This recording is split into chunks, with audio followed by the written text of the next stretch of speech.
प्रिय विद्यार्थियों, viewers, Urmila Yadav Hindi classes में आपका स्वागत है। आज की ये हमारी वीडियो हिंदी व्याकरण से संबंधित है। बहुविकल्पीय प्रश्न है व्याकरण के, जो सभी परीक्षाओं के लिए उपयोगी है, चाहे वो किसी भी प्रकार की परीक्षा हो। जिन विद्यार्थियों का विषय हिंदी हो या ना हो, व्याकरण के प्रश्न अवश्य आते हैं और उसी संदर्भ में आपके लिए ये प्रश्न तैयार किए गए हैं। अतः आप इन प्रश्नों को ध्यान से देखें, सुने, अंत तक अवश्य देखें। हो सकता है आपकी परीक्षा में हिंदी में से कोई प्रश्न आ जाए और साथ में आपको विस्तृत रूप से जानकारी दी जाएगी, ये प्रश्न का उत्तर आया, क्यों आया, कैसे आया। ठीक है, तो आप इस वीडियो को अंत तक अवश्य देखें और संपूर्ण जानकारी लें। साथ ही मैं ये कहना चाहूँगी कि जिन विद्यार्थियों का विषय हिंदी है, जिन्हें अपना कैरियर हिंदी में बनाना है, जो UGC NET, JRF, NVS, KVS, JSSB या मतलब कोई भी परीक्षा दे रहे, चाहे स्क्रीनिंग एग्जाम हो, जिनका विषय हिंदी है, जिन्हें साहित्य की तैयारी करनी है, उनके लिए बहुत ही अच्छी पुस्तक उपलब्ध है, हिंदी साहित्य वस्तुनिष्ठ प्रश्नोत्तर। इस पुस्तक को आप एक बार अवश्य पढ़ें। इसी पुस्तक, इतना ही कहूँगी इस पुस्तक के बारे में कि यदि आप इस पुस्तक को पढ़ लेते हैं तो 100% इस एक पुस्तक को पढ़ने से सफलता आपके कदम चूमेगी। इस पुस्तक को प्राप्त करने के लिए आप संपर्क कर सकते हैं 9873939334। इस नंबर पे आप संपर्क कर सकते हैं। ठीक है, साथ ही एक अच्छी बात आपके लिए कहना चाहूँगी, जो विद्यार्थी परीक्षा दे रहे हैं लेकिन किसी कारणवश असफल हो जाते हैं अपनी परीक्षा में। असफल होने के बाद मन में थोड़ी निराशा, हताशा का बहाव आ जाता है। हमें उस निराशा, हताशा को दूर करना है। एक सकारात्मकता, आशावाद और जुनून अपने अंदर जगाना है। उस जुनून, उस सकारात्मकता, उस आशावाद को अपने अंदर जगाने के लिए आप इन पंक्तियों को देख सकते हैं। जीत की खातिर बस जुनून चाहिए, जिसमें उबाल हो ऐसा खून चाहिए। जीत की खातिर बस जुनून चाहिए, जिसमें उबाल हो ऐसा खून चाहिए। ये आसमान भी आएगा जमीन पर, बस इरादों में जीत की गूंज चाहिए। ये आसमान भी आएगा जमीन पर, बस इरादों में जीत की गूंज चाहिए। अपने अंदर आशा, सकारात्मकता, जुनून पैदा करने के लिए, लाने के लिए आप इन पंक्तियों को याद कर सकते हैं, अपने मन में ला सकते हैं। एक अच्छा विचार, एक सकारात्मकता आपके अंदर आएगी और अपने लक्ष्य की ओर आप बढ़ पाएंगे। चलिए, आज का जो हमारा कार्यक्रम है हिंदी व्याकरण, उसको शुरू करते हैं। वीडियो को अंत तक अवश्य देखें, साथ ही लाइक करें, शेयर करें, चैनल पर नए तो सब्सक्राइब भी करें, ताकि मेरा उत्साहवर्धन हो और मैं आपके लिए अच्छी अच्छी जानकारी लेकर आऊँ। लाइक करने से, शेयर करने से आपका कुछ नहीं जाएगा, कुछ पैसे नहीं लगेंगे, लेकिन मेरा उत्साहवर्धन होगा, मुझे अच्छा लगेगा। तो कृपया करके आप लाइक कर दीजिए, शेयर कर दीजिए। प्रश्न नंबर 1, किन अनुच्छेदों में राजभाषा का प्रावधान है? अनुच्छेद दे रखे हैं, हमें बताना कि कौन से अनुच्छेद में राजभाषा का प्रावधान है। हमारी राजभाषा क्या है? हिंदी है, और उसका प्रावधान कौन से अनुच्छेद में, ये बताना है। तो मैं सारे विकल्प ना पढ़ के सही विकल्प की तरफ जाती हूँ। इस प्रश्न का सही जो उत्तर है वो होगा ग, अनुच्छेद 343 से 351A। यहाँ इस अनुच्छेद में राजभाषा संबंधी प्रावधान, याद रखिएगा 343 से 351A ये राजभाषा संबंधी प्रावधान है। अगला प्रश्न है, वर्ष 1955 में गठित प्रथम भाषा आयोग के अध्यक्ष कौन थे? बीजी पंत, बीजी खेर, सुनीति चटर्जी या फिर बी सुब्बाराव। देखिए, 7 जून 1955 को पहला यानी कि प्रथम राजभाषा आयोग गठित किया गया था। कब किया गया था? 7 जून 1955 को। ठीक है, 7 जून 1955 इसमें दिया हुआ है। और इसके जो प्रथम अध्यक्ष थे वो थे बीजी खेर। बीजी खेर को राजभाषा आयोग जो प्रथम था 7 जून 1955 को, इसका अध्यक्ष बनाया गया। कौन है इसका उत्तर? बीजी खेर। ठीक है, आगे है, निम्न में से अल्प प्राण है। अल्प प्राण कौन से हैं ये हमें बताना है। देखिए, अल्प प्राण को बताने से पहले मैं आपसे अल्प प्राण के विषय में जानकारी देना चाहूँगी कि अल्प प्राण होते क्या हैं। ध्यान से सुनिएगा। जिन वर्णों के उच्चारण जब हम जिन वर्ण उच्चारण करते हैं तो जो प्राण वायु कम मात्रा में बाहर निकलती है उनको अल्प प्राण कहते हैं। श्वास वायु जो कम मात्रा में बाहर निकली थी उनका उच्चारण करें तब वो क्या कहलाते हैं? अल्प प्राण कहलाते हैं। ये कौन कौन से वर्ण होते हैं? ध्यान से सुनिएगा। ये होते हैं प्रत्येक वर्ग का, वर्ग पता है ना, जैसे क्वर्ग है, च्वर्ग है, ट्वर्ग है, पवर्ग, त्वर्ग, जो क्रम से होते हैं, जो हमारे वर्ग होते हैं 5, वो प्रत्येक वर्ग का, ठीक है, पहला, तीसरा और पांचवा, ठीक है, पहला, तीसरा, पांचवा, ये क्या होंगे? अल्प प्राण होंगे। साथ ही य, र, ल, व और ड जिसके नीचे नुक्ता लगा हुआ था, जो द्विगुण व्यंजन है वो, और व, ये क्या है? अल्प प्राण है। साथ ही जो सभी स्वर हैं ये क्या है? अल्प प्राण, ठीक है। उसके बाद आता है, तो हमें देखना है जो हमारा ये प्रश्न दिया हुआ है इसमें कौन सा है अल्प प्राण, ये बताना है। तो कौन सा होगा? अब देखते हैं हमारा क्या है, क्या होना चाहिए? पहला, तीसरा और पांचवा। तो इसमें कौन सा है?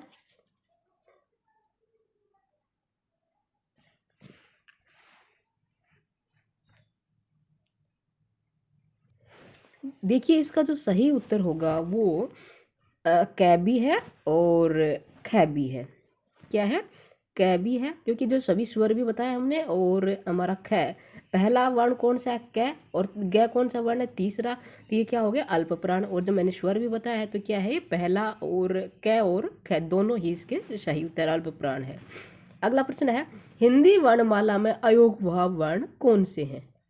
अयोगवाह, देखिए, स्वर है 11। कितने स्वर हैं? 11, और 2 अयोगवाह हैं। वो अयोगवाह कौन से? जो अयोगवाह जो ना व्यंजन है ना स्वर है, उन दोनों के बीच की उनका उच्चारण होता है, तो वो क्या कहलाता है? अयोगवाह।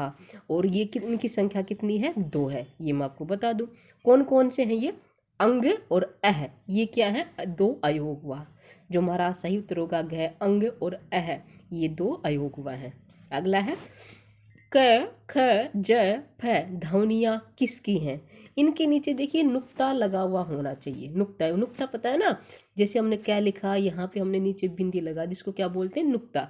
ये इसका जब हम उच्चारण करते हैं तो जीभ थोड़ा क्या है, ऊपर की तरफ घुंडी खा जाती है, मुड़ जाती है, और इनके नुक्ता लगाने से ही अर्थ में परिवर्तन हो जाता है। कैसे होता है? जैसे मैं एक शब्द आपको लिख के दिखाती हूँ। जैसे हमने लिखा जरा, जरा, यहाँ जय के नीचे मैंने नुक्ता लगाया। इस जरा का क्या अर्थ है? थोड़ा सा, जर्रा सा बोलते हैं ना, थोड़ा, थोड़ा सा या कम, ठीक है, जर्रा। तो मैंने बोला तो जीभ थोड़ा सा घुंडी खाई, तो क्या हो जाएगा? जर्रा सा, यानी कि थोड़ा सा कम। और जरा, दूसरा मैंने बगैर नुक्ता के लिखा जरा। इस जरा का अर्थ है बुढ़ापा, वृद्धावस्था, ठीक है। देखिए, शब्द वही है लेकिन नुक्ता लगाने से अर्थ परिवर्तन हो गया, ठीक है। तो ये नुक्ते का मैंने बताया, और नुक्ता से संबंधित मैंने वीडियो भी बनाई थी, वो आपने देखी होगी, नहीं देखी है तो उस चैनल की प्लेलिस्ट से देख सकते हैं। तो यहाँ क, ज, फ ये ध्वनियाँ किसकी हैं? अरबी फारसी की हैं। क्या है? अरबी फारसी की ध्वनियाँ ये, ठीक है। सही उत्तर क्या है? ग, अरबी फारसी। आगे बढ़ते हैं। हिंदी में मुख्यतः वर्णों की संख्या कितनी है? आपको बताना कुल वर्ण कितने हैं, ठीक है। कितने हैं? 33 हैं या 39, 51 या 52? देखिए क्या है, 33 बताओगे तो आपका उत्तर गलत हो जाएगा, ठीक है। हमें बताना कुल वर्ण कितने हैं? 52। क्या है? 52। देखिए, 11 स्वर 33 व्यंजन। क्या है? 11 स्वर और 33 व्यंजन, कुल कितने हो गए? 44। ठीक है। 2 मैंने बताया अभी अयोगवा, अयोगवा कितने हैं? 2, कितने हो गए? 48। ठीक है। 4 है हमारे संयुक्त व्यंजन, 46 हो गए, 44 और 2 46। 4 क्या है? संयुक्त व्यंजन। संयुक्त व्यंजन कौन कौन से? अक्षय, त्रय, गे और श्रय सर्मिक। ये कितने हो गए? 46 और 4 50। और 2 क्या है? द्विगुण व्यंजन। द्विगुण व्यंजन कौन से है? ये ड और ढ, ये द्विगुण व्यंजन है। तो कितने हो गए? कुल कितने हो गए? 52। ठीक है। कुल वर्ण कितने हैं? 52। मैंने अच्छे से आपको बता दिया है। 11 स्वर है, 33 व्यंजन है, 44 हो गए, 2 अयोगवा है, अंग और अ है, और 4 संयुक्त व्यंजन है, साथ में 2 द्विगुण व्यंजन है। कुल कितने हो गए? 52 वर्ण। चलिए अब आगे बढ़ते हैं। अघोष वर्ण कौन सा है? हमें बताने इनमें से अघोष कौन सा है। अघोष होता क्या है?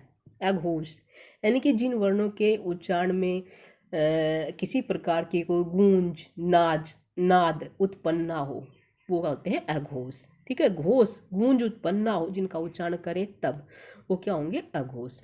अब ये कौन कौन से वर्ण है मैं आपको बता दूं। क्या है?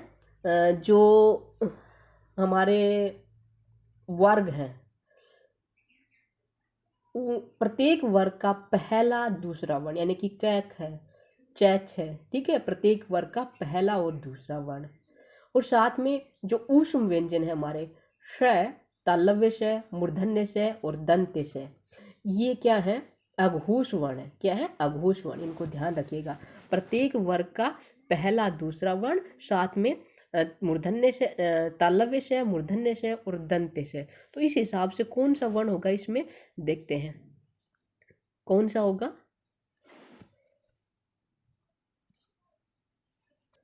से होगा। कौन सा? दंत्य से। कौन सा होगा? दंत्य से। ठीक है। ए नहीं हो सकता, जय नहीं हो सकता। जय कौन सा है? च, छ, जय तीसरा वर्ण है, दूसरा नहीं है भी नहीं है। ठीक है। तो कौन सा हुआ? श हुआ। अगला है ये, र, ल, व व्यंजनों को क्या कहते हैं? ये जो व्यंजन है इनको क्या कहते हैं? स्पर्श व्यंजन कहते हैं, अंतस्थ व्यंजन कहते हैं, ऊष्म या फिर उपयुक्त सभी कहते हैं। य, र, ल, व, इनको क्या कहते हैं? अंतस्थ व्यंजन कहते हैं। क्या कहते हैं? अंतस्थ। अंतस्थ का अर्थ होता है बीच में स्थित, यानी कि ये स्वर और व्यंजनों के बीच में स्थित, यानी कि एक तरह से ये इनका जो उच्चारण होता है वो स्वर और व्यंजन के बीच के, थोड़ा सा बीच के इनका उच्चारण होता है, इसलिए अंतस्थ व्यंजन कहलाते हैं। ठीक है। आगे देखते हैं। प्रयत्न के आधार पर लय किस प्रकार की ध्वनि है? लय पार्श्विक, उत्क्षिप्त, लुंठित या फिर संघर्षहीन। लय, लय क्या है? पार्श्विक व्यंजन है। लय क्या है? क्या इसका उत्तर है? पार्श्विक व्यंजन। देखो पार्श्विक क्या होता है? बगल का। लय का उच्चारण करता है तो प्राण वायु थोड़ा बगल से छू के निकलती है। ठीक है। तो ये जो लय है वो पार्श्विक व्यंजन है। महाप्राण ध्वनियां व्यंजन वर्ग से संबंधित। महाप्राण जो होता है कौन कौन से वर्ग के वर्ण शामिल होते हैं इसमें, ये बताना है। पहला, दूसरा, दूसरा तीसरा, दूसरा चौथा है, पहला चौथा। देखिए पहले अल्प प्राण आया था, अब महाप्राण है। महाप्राण में क्या होगा? प्रत्येक वर्ग का दूसरा और चौथा, यानी कि ख, घ। इसी तरह च वाली जो लाइन हमारा च्वर्ग है उसका च छ नहीं हो सकता। च, छ, छ दूसरा वर्ण, और चौथा झ, छ और झ, दूसरा और चौथा वर्ण क्या होगा? महाप्राण ध्वनियां होती हैं। ठीक है। और साथ में जो ऊष्म व्यंजन होते हैं, ऊष्म व्यंजन कौन कौन से? तीनों से, तालव्य से, मूर्धन्य से, दंत्य से, है, और जो द्विगुण व्यंजन है ढ। ठीक है। ये क्या होते हैं? महाप्राण ध्वनियां होती हैं। जो मैंने बताती हूँ विस्तृत रूप से उसको आप लिख सकते हैं वीडियो को पॉज करके। चलिए आगे बढ़ते हैं। अक्षय वर्ण किस योग से बना है? यानी कि जो क्षत्रिय है, क्षत्रिय संयुक्त व्यंजन है, वो किससे बना है? क या मूर्धन्य से, क या च से, क या छ से, या फिर क या श से, किससे बना है? देखिए पहला विकल्प सही है, क और मूर्धन्य से मिलकर बना है क्ष। ठीक है। जब डिक्शनरी शब्दकोश को देखते हैं तो सबसे पहले क्या आएंगे? क वर्ण के जो भी शब्द हैं वो आएंगे। क के बाद कौन सा वर्ण शुरू? ख शुरू नहीं होगा, उसके बाद शब्दकोश में होगा जो संयुक्त व्यंजन है अक्षय, उससे जो शब्द बनते हैं वो शुरू होगा। ये प्रश्न भी आ जाता है परीक्षा में कि 4 विकल्प दे देंगे और उनमें से बताएंगे कि क्रम से, शब्दकोश के अनुसार क्रम से लिखे। ठीक है, तो हमें पता होना चाहिए कि कैसे आता है। तो कै के बाद कौन आता है? ख नहीं आता। कै के बाद क्या आएगा? अक्षय वाले वर्ण आएंगे। ऐसे ही जो हमारा संयुक्त त्रय है वो तय, तय के बाद किसके आएंगे? तय और रै से मिलकर बना होता है। त्रय किससे मिलकर बना होता है? तय और रै से मिलकर बना होता है। तो तय के बाद किसका आएगा? त्रय से संबंधित वर्ण आएंगे। ठीक है, यानी कि इसी तरह शब्दकोश को हमें देखना है। आगे है अगला प्रश्न है, हिंदी की स्पर्श, घोष, महाप्राण, ओष्ठ ध्वनियाँ है। यानी कि जो वर्ण दे रखे 4 भै, द, थ है, इन चारों में से हमें ये देखना है कि जो स्पर्श व्यंजन भी हो, घोष भी हो, महाप्राण भी हो और ओष्ठ ध्वनि भी हो, तीनों चीजें हो। ठीक है, कितनी होगी? 4। स्पर्श व्यंजन होना चाहिए, घोष होना चाहिए, महाप्राण होना चाहिए और ओष्ठ ध्वनि होना चाहिए। अब मैंने आपको स्पर्श व्यंजन नहीं बताया, ये बता दूंगी। घोष बता चुकी हूँ, महाप्राण बता चुकी हूँ, ओष्ठ ध्वनि भी नहीं बताई, ये भी अभी बताती हूँ। ठीक है, सबसे पहले स्पर्श ध्वनि देखते हैं। स्पर्श ध्वनि क्या होती है? स्पर्श व्यंजन क्या होते हैं? जिन वर्णों का जब हम उच्चारण करते हैं तो मुख के हमारे किसी न किसी हिस्से को छूते हैं, छूकर प्राण वायु बाहर निकलती, वो क्या कहलाता है? स्पर्श व्यंजन।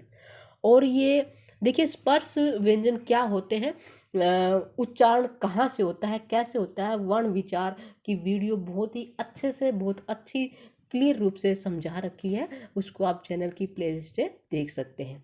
ठीक है, तो कैसे मैं तक 25 वर्ण स्पर्श व्यंजन कहलाते हैं और इनका जब हम उच्चारण करते हैं तो प्राण वायु मुख के किसी न किसी हिस्से को छू के बाहर निकलती है। ठीक है, इनको वर्गीय व्यंजन भी कहते हैं क्योंकि ये वर्गों में बटे हैं, स्पर्श भी हैं क्योंकि छू के निकलते हैं। घोष मैंने बता दिया, जिनके उच्चारण में नाद, गूंज उत्पन्न होते हैं, घोष।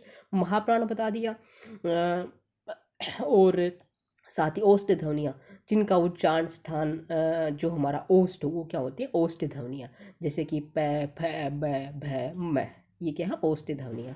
अब हमें बताना है कि इनमें से कौन सा वर्ण है जो ओष्ठ ध्वनि भी है, घोष भी है, महाप्राण भी है, स्पर्श भी है। कौन सा है? भय। देखिए, भय स्पर्श व्यंजन भी है। कौन सा? इसका जो उच्चारण स्थान क्या है? ओष्ठ भी है क्योंकि प, फ, भ, यानी कि जो उच्चारण करते हैं तो भ, ओठ, ओठ हमारे जो है ओष्ठ है वो आपस में छूते हैं। और ये क्या है? घोष भी है। घोष वर्ण कौन से होते हैं? इनका थोड़ा बता दूं।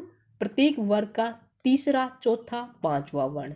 ठीक है, कौन सा? तीसरा, चौथा, पांचवा वर्ण। तो भय कौन सा वर्ण है? चौथा वर्ण है। कौन सा है? चौथा वर्ण है। ठीक है, और साथ ही अंतस्थ व्यंजन य, र, ल, व है, और दोनों द्विगुण व्यंजन ड और ढ, ये क्या है?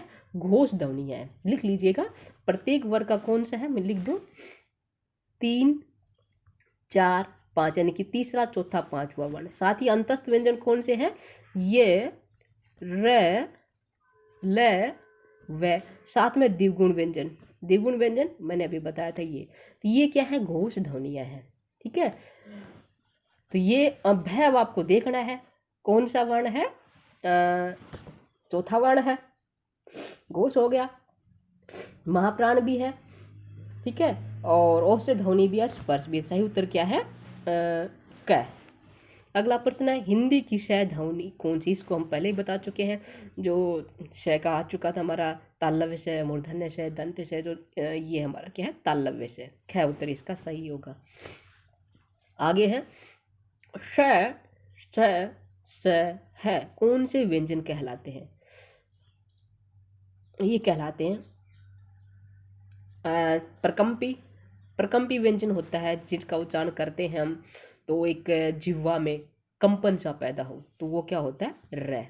स्पर्श मैंने अभी बताया था, कैसे मैं तक होते हैं 25 वर्ण, कैसे मैं तक 25 वर्ण। ठीक है, ऊष्म व्यंजन, ऊष्म व्यंजन कौन से हैं?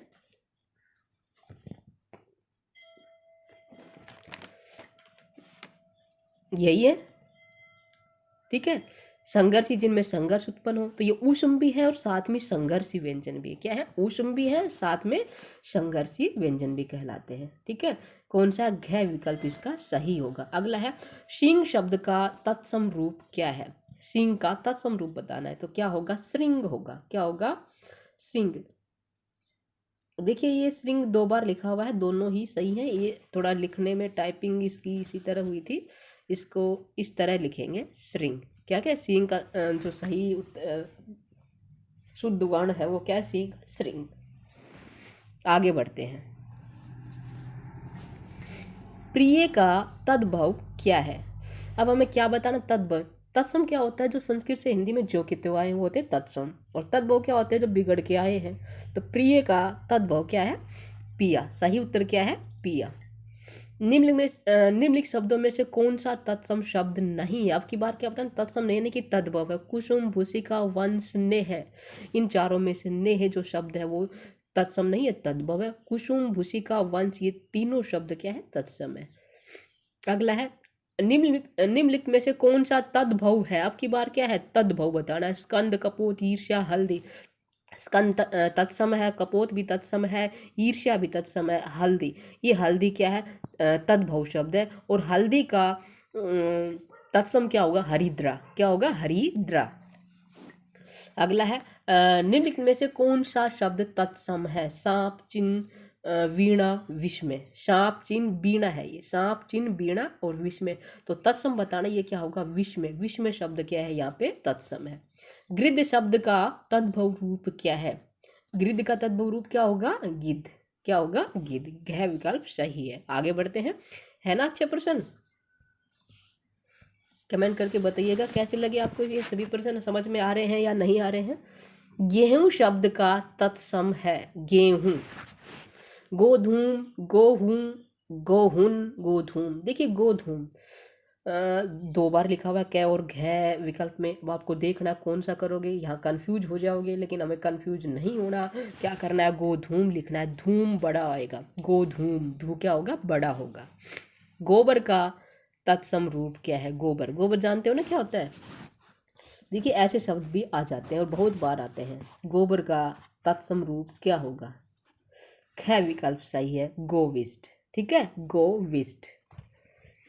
अंगीठी का तत्सम क्या है? अंगीठी, अंगीठी जिसमें आग जलाते हैं होती है अंगीठी। और क्या होगा, अग्निष्ठिका। अग्निष्ठिकी नहीं होगा, अग्निष्ठिका होगा। गै विकल्प सही है। तिक्त का तद्भव है, तिक्त यानी कि खाली, रीता।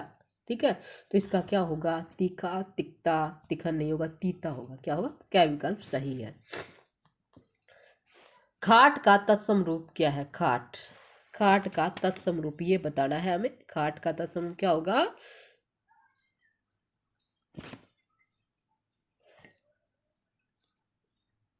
खाटो, खटुआ होगा इसका। क्या होगा, खटुआ। क्या विकल्प सही होगा, खटुआ। आगे देखते हैं, दाहिनी का तत्सम रूप क्या है? दाहिनी यानी कि दाहिना भाग। दाहिना क्या होता है, दक्षिण को बोलते हैं। क्या होगा, दक्षिण। ख विकल्प सही है। तत्सम तद्भव शब्द आ रहे बहुत बार आते हैं, बहुत ही अच्छे हैं, महत्वपूर्ण है, इनको ध्यान से देखिएगा। निम्नलिखित शब्दों में से तद्भव शब्द है, विहग, खग, पक्षी, पंछी। तद्भव देखना है, विहग, खग, पंछी तक क्या तत्सम है, पंछी। पंछी क्या है, तद्भव। पक्षी क्या है, तत्सम है। ठीक है। ससुर शब्द का तत्सम रूप क्या है? ससुर यानी कि फादर इन लॉ, इसका तत्सम रूप क्या है, शवसुर। गै विकल्प सही है, शवसुर। चूरण का तत्सम रूप क्या है? चूरन, यहाँ क्या है, चूरन। मैंने उत्तर पहले बता दिया, तो इसका तत्सम क्या होगा, चूरण। क्या होगा, घ, चूरण होगा। ढीठ शब्द का तत्सम क्या है? ढीठ, जो किसी प्रकार का कोई कहना ना माने, जिद एक मतलब जिसको किसी कुछ भी कहने से कोई असर ना पड़े, वो क्या होता है, ढीठ होता है। उसको दृष्ट बोलते हैं। घ विकल्प से ये दृष्ट। कौटिल्य का विलोम क्या है? कौटिल्य, मार्दव, आर्जव, मृदुला, आर्तव। क्या होगा, आर्जव। कौटिल्य का क्या है विलोम शब्द, आर्जव। ये थोड़ा नया है, इसको ध्यान से देखिएगा। क्या है, आर्जव। पवन का संधि विच्छेद क्या है? पवन, पवन में कौन सी संधि है, सबसे पहले ये देखते हैं कौन सी संधि है, स्वर संधि है। और स्वर के कितने भेद है, स्वर संधि के 5 भेद है। उन 5 भेदों में से कौन सी संधि है, अयादि संधि है। ठीक है, अयादि संधि। और इसका क्या सही उत्तर होगा, पो प्लस में अन। क्या होगा, पो प्लस में अन। क्या होगा, पो प्लस में अन। ठीक है, इसका नियम क्या है आयादी संधि का? यदि ओ के बाद कोई भिन्न स्वर आ जाए, भिन्न स्वर आ जाए, ठीक है, तो ओ किस में बदल जाएगा? आए में बदल जाएगा। ठीक है, आओ में बदल जाएगा। वो ए आता है उसके लिए होता है, किस में बदल जाएगा? यदि ओ के बाद क्या आए? भिन्न स्वर आए, कोई भी भिन्न स्वर आए तो किस में बदलेगा? ओ किस में बदलेगा? आओ में बदलेगा। कौन बदलेगा? ओ बदलेगा। ठीक है, और यदि आओ के बाद कोई भिन्न स्वर आए, भिन्न स्वर आए तो ओ किस, आओ किस में बदलेगा? आओ में बदलेगा। किस में बदलेगा? आओ में बदलेगा। ये दूसरा नियम है। ठीक है, और यदि ए के बाद कोई भिन्न स्वर आए तो क्या होगा? ए किस में बदलेगा? आई में बदलेगा। और आई के बाद कोई भिन्न स्वर आए तो ए आई बदलेगा, आय में बदलेगी। ये किसके नियम है? आयादी संधि के नियम है। तो हमारा ए, यहाँ ओ आ रहा है, ओ के बाद भिन्न स्वर ए आ रहा है, तो यहाँ क्या होगा? जो ओ है, केवल ओ बाद का है वो नहीं बदलेगा, जो केवल ओ किस में बदलेगा? औ में बदलेगा। ए और वह हलंत के साथ, यानी कि वह जो क्या होगा? स्वर रहित होगा। तो क्या हो जाएगा हमारा? इसको खोल के बताती हूँ। हमारा है पो प्लस में अन। ठीक है, तो यह हमारा क्या है? ओ है। थोड़ा फिर से लिखती हूँ, पो प्लस में अन। यहाँ हमने पो में से क्या निकाल लिया? ओ निकाल लिया। ठीक है, और आगे क्या है हमारा? अन है। नियम क्या है? ओ के बाद क्या आया? भिन्न स्वर आया तो ओ किस में बदलेगा? औ में बदलेगा। ठीक है, तो यहाँ क्या हो जाएगा? पै हलंत के साथ था हमारा, क्योंकि औ निकाल चुके हैं। पै क्या हो गया? स्वर रहित हो गया है। और देखो, पै स्वर रहित प्लस में क्या हो गया? ये औ हो गया, और प्लस में पीछे का जैसा है वैसा ही अन। तो क्या हो जाएगा? पै में ए मिलेगा। क्या हो जाएगा? पै स्वर सहित हो जाएगा। वह में ये ए मिलेगा, वह स्वर सहित हो जाएगा, पीछे का न, तो क्या बन गया? पवन। ये क्या है? आयादी संधि। उम्मीद करती हूँ इसको आपने ध्यान से सुना होगा, देखा होगा। ठीक है, नहीं समझ में आया तो संधि करवा रखी हैं, संधि की वीडियो आप देख सकते हैं। आगे बढ़ते हैं। निम्न में से कौन सा व्यंजन संघर्षी है? संघर्षी व्यंजन कौन सा, ये बताना है। कौन सा होगा? मैं, गह उत्तर इसका सही, यानी कि संघर्षी। स्पर्श व्यंजन, संघर्षी कह लो, स्पर्श व्यंजन कह लो, वर्गीय व्यंजन कह लो, एक ही बात है। कैसे मैं तक क्या है? 25 वर्ण है। संघर्षी भी है क्योंकि संघर्ष होता है, और स्पर्श स्पर्श करते हैं, वर्ग वर्गों में बटे हुए हैं। ठीक है, तो कौन सा है?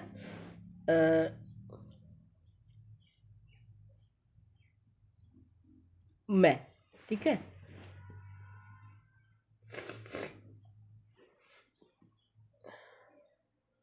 देखिए यहाँ थोड़ा सा भाई कंफ्यूज हो गया है।